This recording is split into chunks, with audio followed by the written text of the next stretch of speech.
پہلی حدیث طیبہ کہ کسی بھی مسلمان کو کوئی تکلیف، کوئی مصیبت، کوئی غم پہنچتا ہے، امام بخاری نے اس حدیث پر روایت کیا اور امام مسلم نے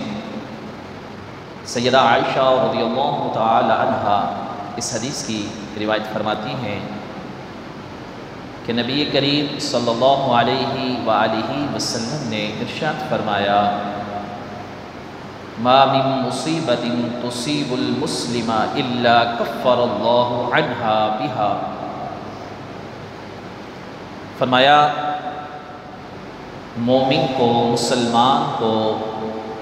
جو بھی تکلیف پہنچتی ہے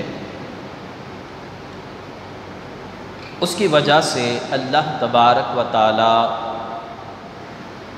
اس سے گناہوں کو مٹاتا ہے،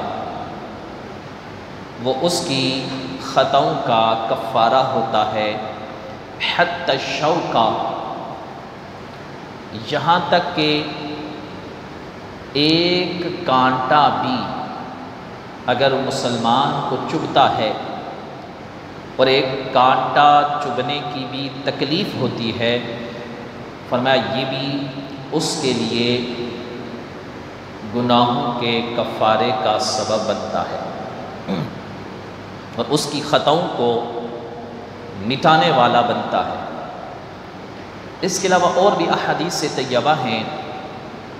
جس میں یہ بیان کیا گیا کہ کسی بھی مسلمان کو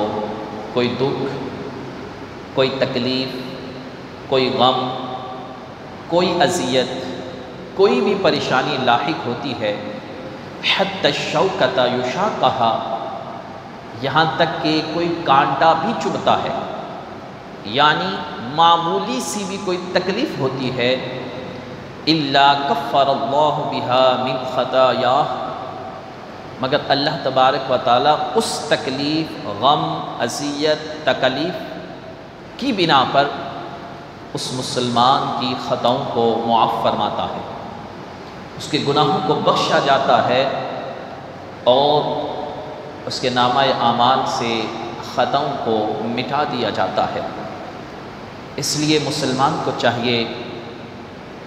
کہ کوئی بھی تکلیف، کوئی بھی اذیت، غم، پریشانی لاحق ہو تو یہ تسلی رکھے کہ یہ اس کے گناہوں کا کفارہ اور اس کے گناہوں کی بخشش کا ذریعہ ہے۔ دوسری حدیث طیبہ بڑی اہم حدیث طیبہ